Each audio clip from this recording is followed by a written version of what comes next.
Buonasera pubblico di Porta a Porta, buonasera a Giuseppe Conte, leader del Movimento 5 Stelle. Allora, lei ha detto una frase, Alleanza PD 5 Stelle, unica strada percorribile. Presidente Conte su quell'unica oggi ha messo dice sì, quando vale la pena, insomma, quando no, mi pare che lei dipende. Non ho contestato il fatto che ci debba essere questo dialogo, lo vorrei precisare. Semplicemente occorre che ci siano le condizioni per poter realizzare un progetto politico. Non ho mai pensato di poter governare i territori, il Movimento 5 Stelle, da solo o a livello nazionale. Quindi siamo per l'alternativa di governo coltivando questo dialogo col PD, ma bisogna farlo in modo serio, autentico, un progetto vero, non un cartello elettorale che il giorno dopo si sfalda di fronte alla prima difficoltà. È collegato con noi Luciano Fontana, direttore del Corriere della Sera. Buonasera. Buonasera. Buonasera. Come interpreti questa vittoria PD 5 Stelle in Sardegna? Naturalmente fa parte di un possibile progetto politico che rimette in campo il bipolarismo, cioè l'idea che si combattano di fronte agli elettori uno schieramento conservatore e uno schieramento progressista.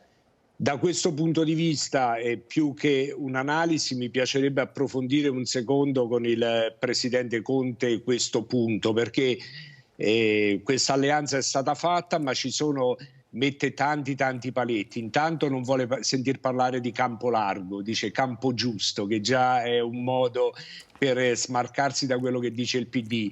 E poi ancora non ha risposto in una maniera netta alle tante domande che sono state fatte oggi da parte del PD, ma questa alleanza si farà anche in Basilicata e in Piemonte e in posti in cui il leader incaricato o il governatore indicato non è dei 5 Stelle ma è del PD.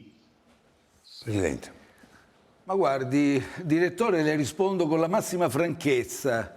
In Piemonte stiamo lavorando concretamente a temi e progetti e stiamo incontrando alcune difficoltà a condividere gli medesimi obiettivi con le altre forze, in particolare col PD. C'è un problema, un ostacolo nei progetti, dovuto anche al fatto, e non lo nascondo pubblicamente, che noi eravamo a Torino, un'amministrazione uscente dell'Appendino, e c'è stata la volontà da parte del PD torinese di correre da soli e di non convergere sulla possibilità di costruire già allora un'alleanza insieme a Torino.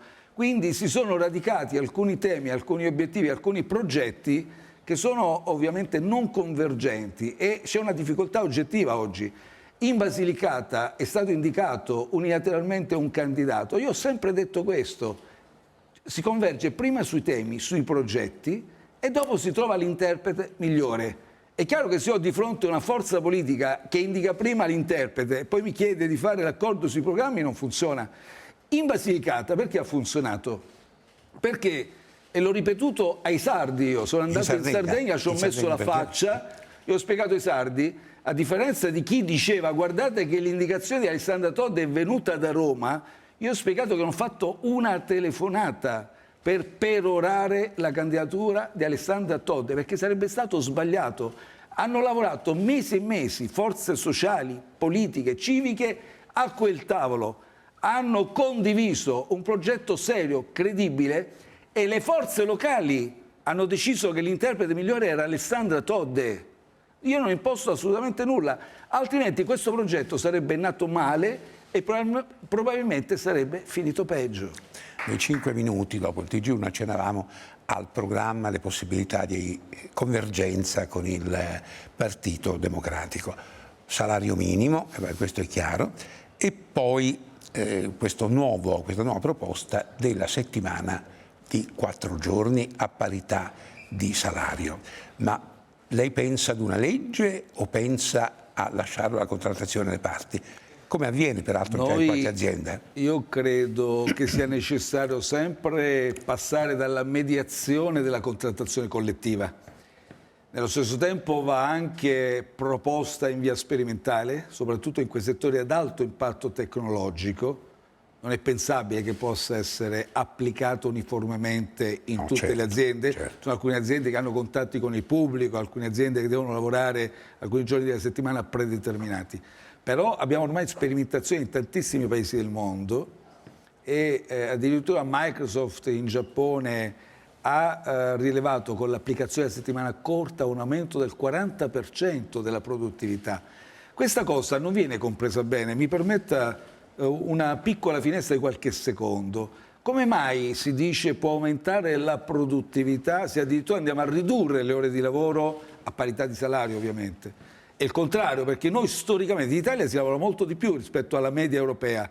Il nostro lavoratore all'anno lavora un tot numero di ore che è di gran lunga superiore al lavoratore tedesco, francese e spagnolo.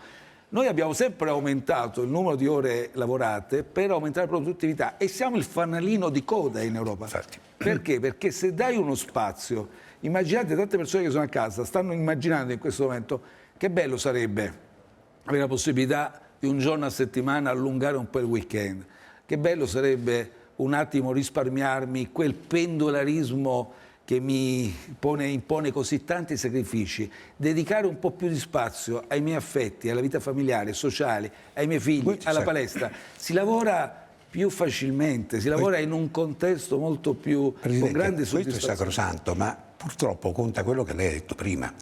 Se uno vuole guardare le tabelle della produttività italiana rispetto a quella degli altri paesi, proprio si dispera, perché la nostra è una linea più in basso di tutti. Assolutamente. Gli altri crescono.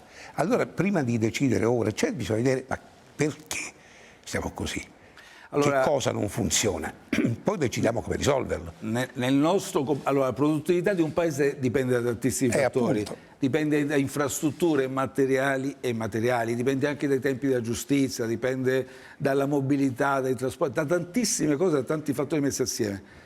Però le assicuro che le sperimentazioni, ormai ci sono degli studi scientifici disponibili e la comunità scientifica li ha anche pubblicati e rilanciati, che dimostrano, ripeto, come addirittura la produttività del lavoratore aumenta se riusciamo a concentrarli, gli sforzi e l'impegno lavorativo in un tempo più ristretto, piuttosto che dilatare i tempi e lasciare che uno si distragga durante il giorno, semmai davanti a un computer, faccio un esempio.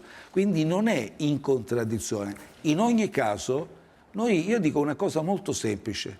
Condividiamo questo testo e siamo disponibili a raccogliere anche istanze modificative e avviamo questo progetto in termini sperimentali. Possiamo farlo? Non per tutte le aziende, ma in via sperimentale lo offriamo, vediamo chi lo recepisce e poi valutiamo insieme i risultati. Bene. Luciano, su questo tema hai qualche osservazione? Sì, naturalmente è un punto su cui stanno discutendo in tantissimi altri paesi europei. Io quello che però le vorrei chiedere, è evidente che questo è sempre il punto di arrivo di un paese che investe così tanto in innovazione tecnologica, in semplificazione dei processi, che poi mette in condizione le persone di lavorare meno e meglio. Ma se manca tutto questo, probabilmente forse dovremmo partire dai preliminari della discussione del progetto, piuttosto che arrivare al punto finale, cioè il beneficio del progetto, che può portare in Italia, mi permetta, il rischio di un ulteriore calo della produttività del lavoro e dell'economia. Ma direttore, guardi, io ho parlato di settori ad alto impatto tecnologico, perché è chiaro che sono quelli, diciamo, di elezione che si prestano a questa sperimentazione. Però guardi, non si può, bisogna affrontare, su questo sono d'accordo con lei, bisogna affrontare i problemi in modo complessivo e mi piace, se mi permettete, sottolineare che il Movimento 5 Stelle in questo momento ha avviato una consultazione pubblica su un testo di una quarantina di pagine con tanti quesiti per ottenere risposte da parte di singoli cittadini, centri studi, università, associazioni su quesiti che riguardano l'intelligenza artificiale. Noi dobbiamo affrontarlo in futuro, non possiamo l'Italia un po' rinviarlo e allora dobbiamo confrontarci su come voler affrontare il mondo dell'intelligenza artificiale. Noi abbiamo fatto una giornata con tantissimi esperti, ne è nata questa consultazione pubblica, cerchiamo di confrontarci su questi temi. Per esempio, è stato demonizzato il reddito di cittadinanza e questo governo, come sapete, adesso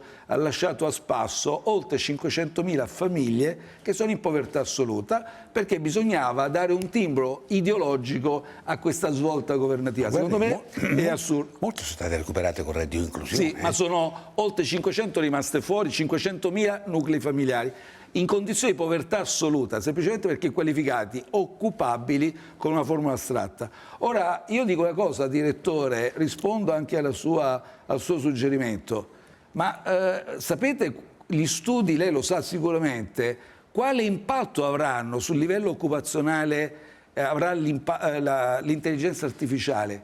Allora noi dobbiamo addirittura gestire questa transizione. Probabilmente avremo bisogno di strumenti ammortizzatori per riqualificare i lavoratori e addirittura quelli che soffriranno di più, parlo dell'intelligenza artificiale generativa, saranno i mestieri, le professioni e competenze ad alto contenuto tecnologico. E noi che facciamo? Come gestiamo?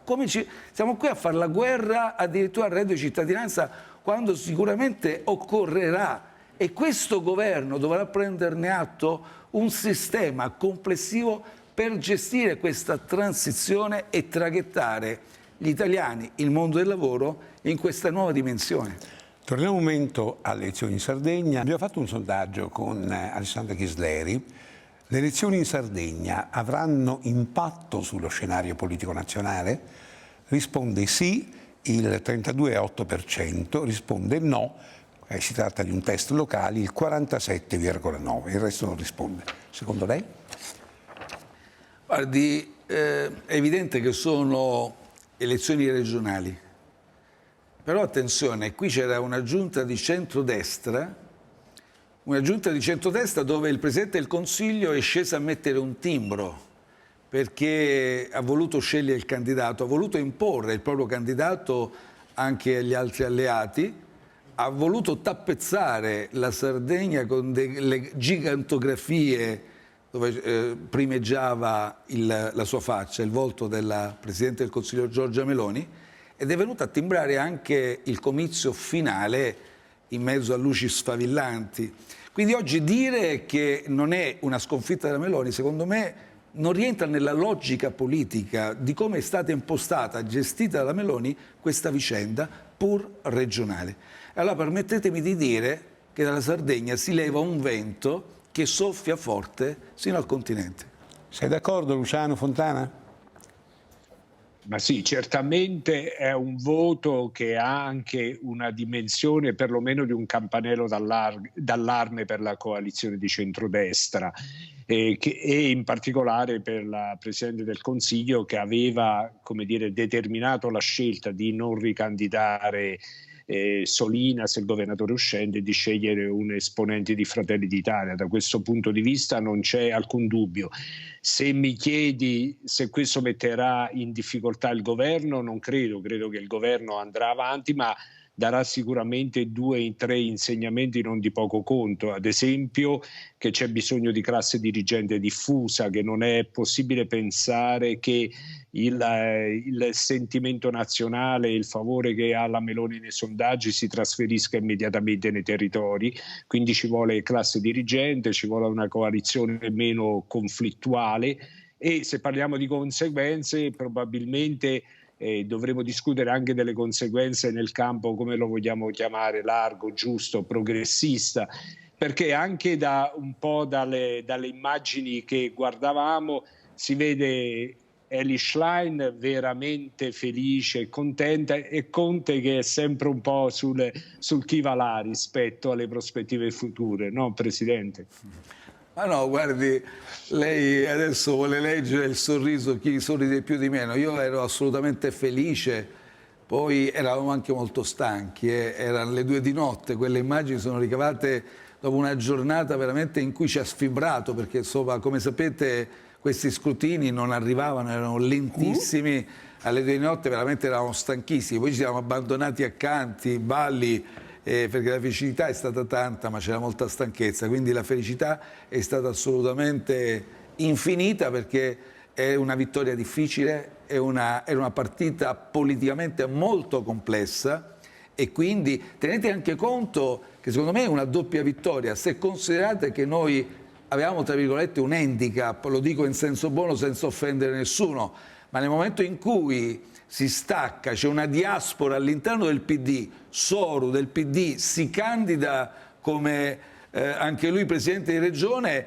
è chiaro che quello è un terzo polo, poi affiancato da Calenda, destinato a pescare soprattutto nell'area progressista. Quindi noi siamo partiti con uno svantaggio notevole. Questa è una grandissima vittoria. Allora, nei 5 minuti di stasera, quando ho chiesto al Presidente Conte che criticava gli scarsi a suo giudizio stanziamenti sulla sanità, io ho detto ma lei dove avrebbe preso i soldi? E dice dagli armamenti.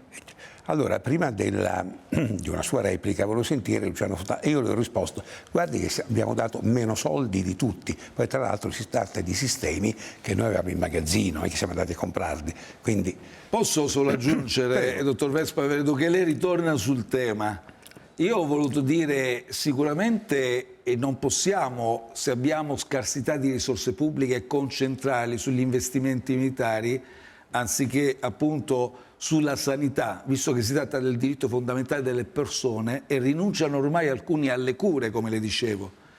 Ma se vogliamo approfondire questo tema, le aggiungo, ma secondo lei è normale che un governo abbia fatto una conferenza stampa vantandosi di aver introdotto una norma sull'extra profitti delle banche e poi abbia rinunciato a riscuotere anche quella modesta somma complessivamente di 2 miliardi, soltanto le prime 2 banche nel 2023 hanno completato l'anno con 15 miliardi di utili, le prime 2 banche italiane. Il governo ha rinunciato anche a prelevare quei 2 miliardi e a prelevare dalle tasche dei cittadini italiani e lei mi chiede dove vanno presi i soldi per quanto riguarda la sanità.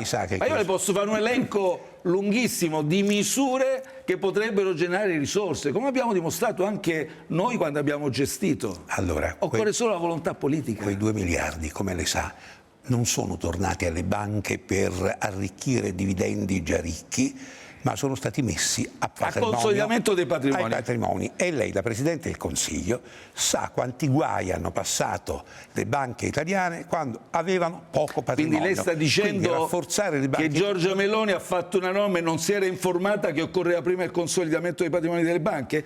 Allora è stata incapace comunque nella prima fase o nella seconda? Guardi, è il problema di volontà politica. Io ho governato, dottor Vespa, e credo di poterle dire, alla luce di un'esperienza, lo dico molto modestamente in punta di piedi, che nei periodi di emergenza, prima pandemica, sanitaria e poi energetica e anche bellica, si creano degli squilibri di mercato.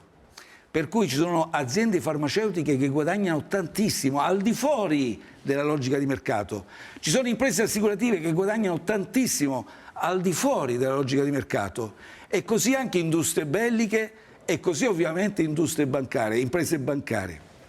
Allora, senza contrastare la logica del profitto, che è sacrosanta per far funzionare un mercato, quindi noi non siamo degli anticapitalisti utopistici, dei radicali che vogliono stravolgere gli equilibri di mercato. Rispettando gli equilibri di mercato, però, dico che se ci sono aziende, addirittura sulle banche, che nel 2023 hanno accumulato 15 miliardi di utili e lei mi dice dove li andiamo a prelevare? Una piccola fettina di extra profitti, cioè straordinari, si possono prendere da lì, da tutte queste aziende, e destinarle alle sofferenze dei cittadini. Qui il ceto medio ormai non riesce a fare la spesa. Non parliamo delle persone abbandonate in stato di povertà assoluta. E mi permetta anche un'altra cosa. Ma lei, con la sua grande esperienza, ha mai conosciuto una legge di bilancio che non contenga una misura, ma un chip, una somma modesta per l'investimento, per favorire la competitività delle imprese? Bene, questa legge è stata fatta da Giorgia Meloni, l'ultima legge, la precedente idem. Poi ci meravigliamo che l'Italia, in tutti i trend economici, sta diventando il paese dello 0, del PIL, cioè fanalino di coda d'Europa. Ma la stiamo creando. Ma siamo cresciuti più degli altri paesi. Ma quando, scusi? Vabbè, Scusi, dottor Vespa? Subito dopo il TG1. Assolutamente al di sotto della media europea. Il parere di Luciano Fontana. Prego. Siamo ancora con Giuseppe Conte, il Movimento 5 Stelle, con Luciano Fontana, direttore del Corriere della Sera. Volevo far osservare che la Meloni era tornata indietro perché il giorno dell'annuncio del taglio alle banche i mercati risposero in maniera disastrosa. E lei sa, da Presidente del Consiglio, che cosa significa. Sa perché l'avremmo pagato in altro modo. No? Sa perché risposero in maniera disastrosa? Perché una misura del genere va fatta innanzitutto mettendo intorno a un tavolo le banche, come le imprese assicurative, come le aziende farmaceutiche, e spiegando quali sono le necessità e i bisogni del Paese, l'emergenza economica che stiamo vivendo, e va fatta ovviamente in termini condivisi e compartecipati. Farla in quel modo lì, come è stata fatta, ovviamente ha provocato quello. È una incapacità anche nel metodo operativo. Luciano, io ho posto questo problema partendo dal fatto che il Presidente Conte diceva rinunciamo alle armi, perché questo è uno degli elementi chiave di differenza con il Partito Democratico. Ma sì, naturalmente quando si discute della possibilità di costruire uno schieramento alternativo, poi bisogna andare dentro i programmi e progetti che sono fondamentali per il dopo, se eventualmente questo schieramento alternativo va al governo. A me sembra che le questioni internazionali, le questioni del sostegno all'Ucraina siano un fossato molto, molto largo tra il Movimento 5 Stelle e il Partito Democratico. Partendo anche da un punto, Presidente, io sono d'accordo con lei che bisogna fare grandissima attenzione alle sofferenze dei cittadini, quindi alla sanità, quindi a chi è in situazioni di povertà, cercare di prendere risorse dove esse vengono generate, magari in una maniera anche superiore a quello che sarebbe normale.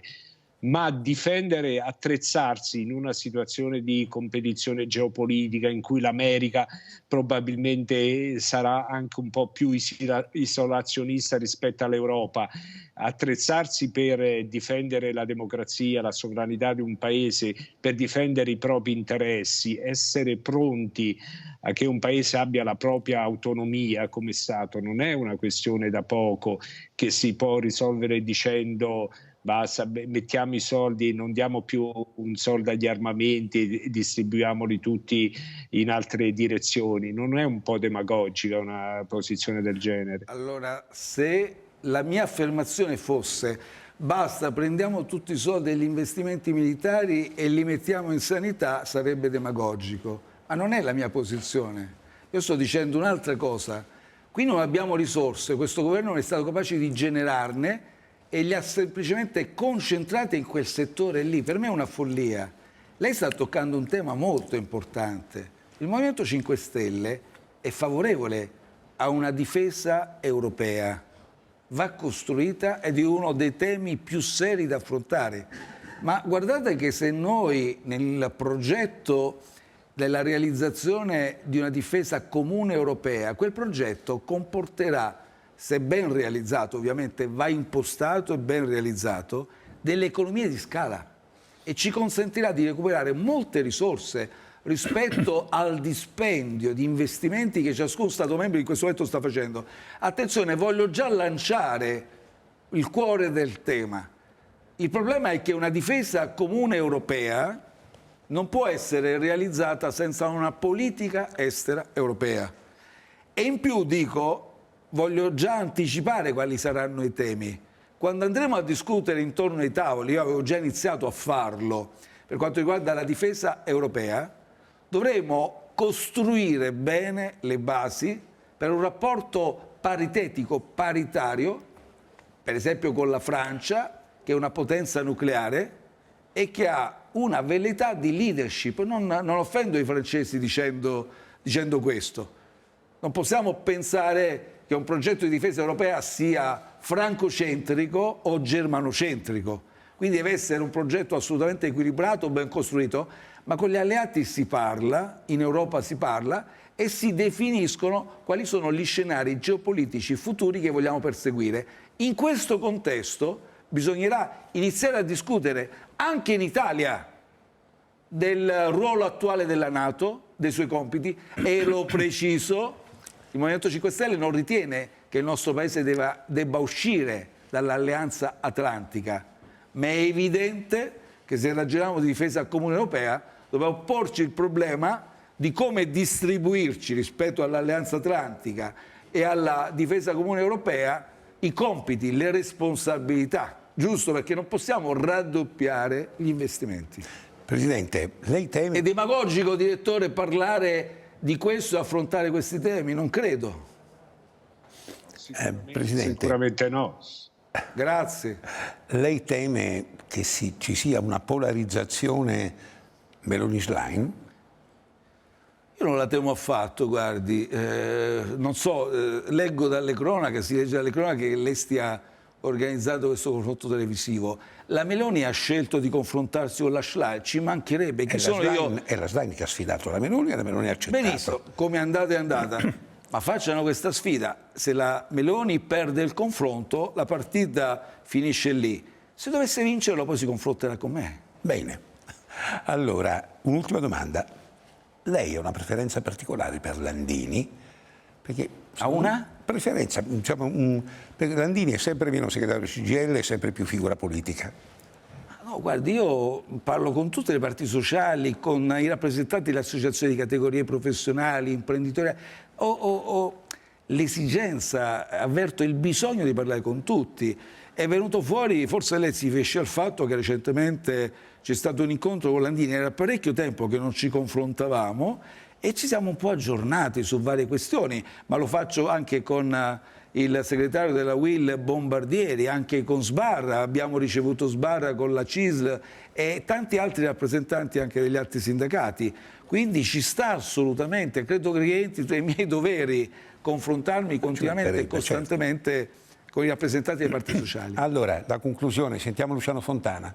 Che ne pensi questo Meloni-Schlein e poi di Landini? Ma, certamente il Movimento 5 Stelle e Conte sta cercando di stabilire un asse molto forte con il sindacato e anzi anche un po' di rubare forza a quello che era un insediamento tradizionale della sinistra e del centrosinistra. L'interesse della Meloni e della Schlein è di concentrare e di polarizzare gli schieramenti e facendoli interpretare a loro in funzione di leadership. Naturalmente è una cosa che il presidente Conte mi pare che non voglia accettare. Solo una battuta, visto che lei ha detto che parla con tutti, oggi Calenda ha detto che a questo punto è impossibile non parlare con lei. È pronto anche con Calenda a cercare di discutere e ad allargare. Ma guardi, ho letto questa dichiarazione, adesso non l'ho letta, bisognerebbe vedere il contesto, ma mi viene da rispondere che il mio numero di cellulare non è mai cambiato, quindi Calenda se vuol parlare con me non troverà mai il telefono chiuso. Il problema è ritrovarsi su temi, su progetti e soprattutto il problema dell'affidabilità, cioè perseguire poi le posizioni e cercare di definire una linea ben precisa e mantenerla. Ecco, quando io parlo in generale, adesso voglio esulare da Calenda, quando parlo del campo giusto, non è soltanto, vedete, definire un progetto e tutte le caratteristiche e gli obiettivi politici da raggiungere, le misure a favore dei cittadini su cui concentrarsi. Significa anche poi farlo, realizzarlo con dei compagni di viaggio affidabili, dicevo prima anche, perché se non sono affidabili tu parti e come fai a mantenere gli impegni presi con i cittadini se poi c'hai dei compagni di viaggio che da un momento all'altro interrompono la spina oppure staccano la spina oppure iniziano con potere ricattatorio anche con numeri esigui a condizionarti nel raggiungimento di quegli impegni che hai preso con i cittadini. Bene, chiudiamo qui. Grazie Presidente Conte. Grazie. Di essere intervenuto. Grazie.